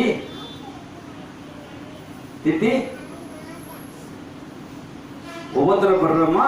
திட்டி சால்வ் பண்ணிடுறோமா? திட்டி சால்வ் பண்ண உபத்திரப்படல. இன்னைக்கு ஒரு அடி அடிச்சுட்டாக்க இயேசுக்கு கன்னத்துல அரைஞ்சாங்கன்னு போடப்பட்டிருக்கு. அரைஞ்சாங்களா அரையிலே தெரியாது. அரைஞ்சிருப்பாங்க, ஒத்துக்குவோம். அவர் ஏறிச்சு போய் எதுக்குற அடிச்சேன்னு கேட்டாரா? என்ன சார் தகாத விதமா ஏதாவது பேசுறதுன்றாங்க எனக்கு தெரியும். ஏன்னா மறுகண்ணத்தை கொடுன்னு சொல்லிட்டாச்சு. மறுகண்ணத்தை கொடுக்க சொல்லியிருக்காரா? மறுகண்ணத்தை கொடுக்க இந்த வார்த்தை தாங்க மறுகண்ணா. தகாத விதமா சொல்லியிருந்தா இன்னொரு கண்ணத்துல யாரப்பா? ஒரு தப்பா பேசியிருந்தேனா? ஆனா சொல்ற படிக்க சீக்கிரம் படிச்சு முடிச்சிருக்கேன். அங்கிகளை யாருக்கு நம்ம யாத்திரை துவைக்கணுங்க? ஆட்டுக்குட்டி ரத்தத்தில் துவைக்கணும். என்ன செய்யணும்? பலியாக வேண்டும். இயேசுக்கா நீ என்ன செய்யணும்? இப்ப குடும்பத்துக்காக பலியா வரணும். இப்ப வரிஜில கேட்டா என்ன கேட்டாருன்னா குடும்பத்துக்காக தாங்க மேல ஏறி உந்து கையெல்லாம் கட்டிக்கிறேன். நான் கரண்ட் சாக்கு சரியான சாக்கு அடிச்சிருச்சு.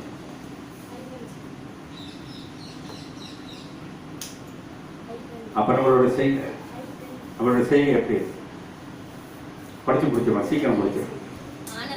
ஆனபடியினால் முன்பாக இரவும் பகலும் அவரை சேவிக்கிறார்கள். வாசமாய் இருக்கிறார். அவங்களுக்குலாம் என்ன எல்லாம் நினைமையில ஏன் பசி இல்லைன்னு போட்டிருக்கு? அங்க புள்ள பொட்டாட்டெல்லாம் தேவையில்லை, சம்பாதிக்கணுங்கிற அவசியம் இல்லை. அங்கே வயிற்றுல பசி வந்துச்சுன்னா அங்கே என்ன செஞ்சிருப்போம்? அங்கே வெள்ளை அடிக்க போயிருப்போம், ரேடியோ ரிப்பேர் பண்ண போயிருப்போம், அரிசி வைக்க போயிருப்போம்.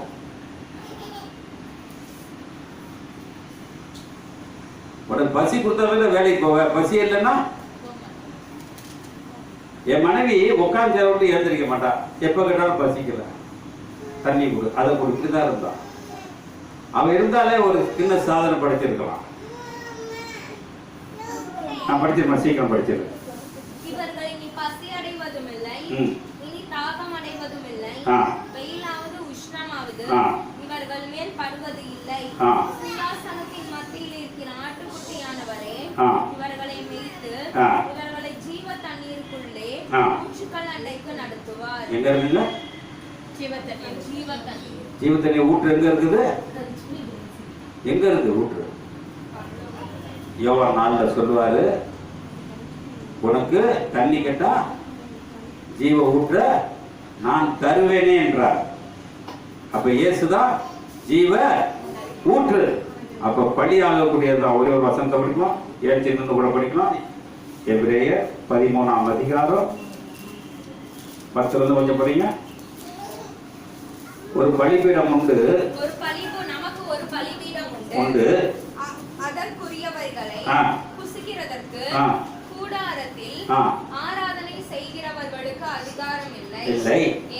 ஏனென்றால் எந்த மிருகங்களுடைய ரத்தம் பாவங்களின் நிமித்தமாக பரிசுத்த ஸ்தலத்துக்குள் பிரதான ஆசாரியனாலே வருகிறதோ உடல்கள் சுத்தரிக்கப்பட வேண்டும். அந்தபடியே இயேசுவும் சொந்த ரத்தத்திலே ஜனத்துக்கு பரிசுத்தம் செய்யும்படியாக நகர வாசலுக்கு புறம்பே பாடுபட்டார். இப்ப நான் எங்கெங்க பாடுபடணும்? படுவோமா? அடுத்த வசனத்தை மட்டும் படிக்க முடிச்சிடும். ஆகையால் நாம் அவருடைய நிந்தையை சுமந்து ஆலயத்துக்கு புறம்பே அவரிடத்திற்கு புறப்பட்டு போகிறோம். நிலையான நகரம் நமக்கு இங்கே இல்லை. வரப்போகிறதை நாடி தேடுகிறோம். ஒரு அல்லேலூயா சொல்லுவோமா? ரத்தத்தினால எங்க போறோங்க? ரத்தத்தினால எங்க போறோம்? பரலோகத்துக்கு போறோங்க. போலாமா? அப்ப ரத்தங்கிறது ஈஸியான இந்த வசனம் எனக்கு போன வாரம் படிச்சிருக்க பாட்டு, ரத்தம் ஜெயம், ரத்தம் ஜெயம், இயேசுவின் ரத்தம் ஜெயம் தான் போட்டிருப்பாங்க. அது மாதிரி ஒரு வார்த்தைகளே இல்ல. ரத்தத்துல ஜெயம் பண்ண முடியாது, ரத்தத்துல மன்னிப்பு கிடைக்கும். அவர் ரத்தத்தை சிந்திட்டு வெற்றி பெற்றார். அவர் வெற்றி பெற்றார், நம்ம என்ன வெற்றி பெறல. ஆனா அவர் வெற்றி பெற்றது நம்ம சூழ்ந்து ஆடிட்டு இருக்கோம். அதனால இன்னைக்கு நம்ம செய்யக்கூடிய காரியம், இந்த ரத்தத்தினால பேச கத்துக்கங்க, இந்த ரத்தத்தினால பாவத்தை மன்னிக்க கத்துக்கங்க, ரத்தத்தினால பலியாக கத்துக்கங்க. தேவன் உங்களோடு இருப்பாராக. கண்களை மூடி ஆண்டவரே, இந்த ரத்தம் எங்களுக்கு ஒரு பெரிய பொக்கிஷம். எத்தனை பேர் எங்களோடு இருந்தாலும் நல்ல ஒரு வாக்கு தத்துவத்தை தந்திருப்பதற்காக நன்றி கண்ணா, மகிமைப்படுத்தும் ஐயா. நன்றி நன்றி அப்பா, நன்றி நன்றி. சோத்திரம் ஐயா, சோத்திரம் சோத்திரம் சோத்திரம் ஐயா. நன்றி நன்றி அப்பா, நல்லவர் நல்லவர். சோத்திரம் சோத்திரம் சோத்திரம் ஐயா. நீதிமானாய் நான் மாற வேண்டும், சீசனாய் மாற வேண்டும். உம்மை உயர்த்தி உயர்த்தி உள்ளம் அகில வேண்டும். உம்மை நோக்கி பார்த்து இதயம் துள்ளுதையா. உம்மை உயர்த்தி உயர்த்தி உள்ளம் அகிலுதையா. உம்மை நோக்கி பார்த்து இதயம் துள்ளுதையா. நல்லவரே வல்லவரே காண்பவரே காப்பவரே. நல்லவரே வல்லவரே காண்பவரே காப்பவரே. நன்றி நன்றி நன்றி நன்றி. உம்மை உயர்த்தி உயர்த்தி உள்ள மகிழுதையா உம்மை நோக்கி பார்த்து இதயம் துள்ளுதையா இருப்பவரே இருந்தவரே இனிமேலும் வருபவரே இருப்பவரே இருந்தவரே இனிமேலும் வருபவரே நன்றி நன்றி நன்றி நன்றி உம்மை உயர்த்தி உயர்த்தி உள்ளம் மகிழுதையா உம்மை நோக்கி பார்த்து இதயம் துள்ளுதையா நன்றி அப்பா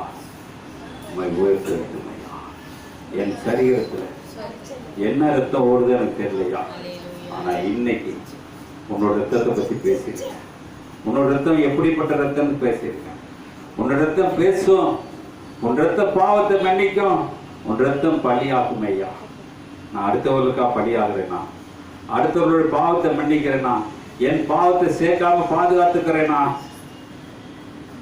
நல்லா பேச தெரியுமா சிந்தித்து பாருங்க சிந்தித்து பாருங்க இந்த ரத்தத்தினால நான் கழுவப்பட்டிருக்கிறேன் வெள்ளங்கி எனக்கு கொடுக்கப்பட்டுப்பான் அந்த வெள்ளங்கியோடு நான் வருவேனா கண்களை மூடி ஆண்டவரை ஒரு விசை ஒப்பு கொடுத்து பாருங்க ஒப்பு கொடுத்து பாருங்க காலங்கள் முடிய போகுது அங்க நடந்த பூகம்பம் இங்க வந்தாக்க சபை இருக்காது சபையில் உள்ள ஆளுகளும் இருக்க மாட்டாங்க எல்லாம் காலியாயிடும் அங்க எத்தனை பேர் ஆராய்ச்சிருந்தாங்க எத்தனை பேர் டிவி பார்த்துருந்தாங்க எத்தனை பேர் கும்பலா அடிச்சிருந்தாங்க தெரியாது அத்தனை பேர் எப்போ ஒரே நொடியில ஒரே நேரத்தில் இந்த நேரத்தில் என்ன கொடுத்திருக்கிறையா நல்ல வார்த்தைகளை கொடுத்திருக்கு நல்ல சிந்திக்கக்கூடிய நேரத்தை கொடுத்திருக்கிறேன் சிந்திக்கக்கூடிய காலத்தை தர என்னோட ரத்தம் வேஸ்டான ரத்தையா உன்னோட ரத்தத்தை என்னை மாற்று உன் ரத்தம் என் உடம்புக்குள்ள வரட்டும்